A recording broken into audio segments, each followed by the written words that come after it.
Yun yung binebenta natin pang sleeve, oh, di ba? Hindi na kayo magpapakahirap pa. Ano? Dito sa baba. Saktuhan din 'yan. So yan mga kamekaniko, magandang araw sa inyo. Yan, samahan niyo ako ngayon mga kamekaniko dito sa export na gagawin natin ngayon. Yun na may mabilisan lang mga kamekaniko, lalagyan natin ng extra rim shock yan mga kamekaniko. Dahil nag-avail siya sa atin ng pang sleeve yan. So, yung mga pang sleeve natin binebenta. Ulitin ko sa mga gusto nga palang order, PM nyo lang ako kahit anong motor nyo, basta merong gantong shock tapos pang extra rim yung kakabit nyo. Yan, meron tayo dito. PM nyo lang ako. So yan, kakalagyan lang natin. Let's go. Yan, ang una nga pala natin kakalagyan ay yung kanyang axle para matanggal natin yung gulong mga kamekaniko. Ayan, sunod natin tatanggalin ay yung bracket ng kanyang fender. Yan, yung kanyang tapaludo. Tanggalin lang natin, meron lang yung alin 5 mga kamekaniko, 4 ng piraso. Mahuhugot na natin yan.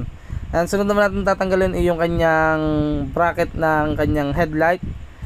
Tanggalin muna natin yung dalawang 12mm magkabila na tornilyo.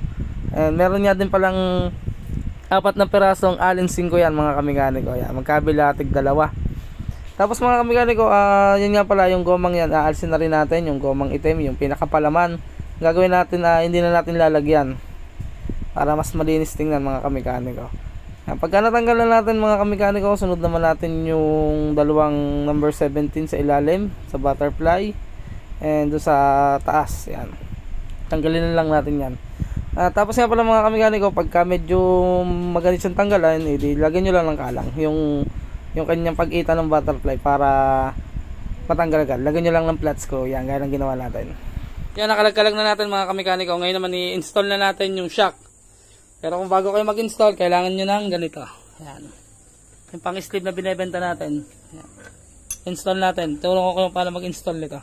Tara, dyan nyo ako. Dito muna tayo sa baba. Lagayin nyo lang ganyan, baby. Para malaman ilagay, lagyan ng flat screw. Lagi ko sinasabi yan sa mga nabili. Lagyan ng flat screw para malaman ikabit.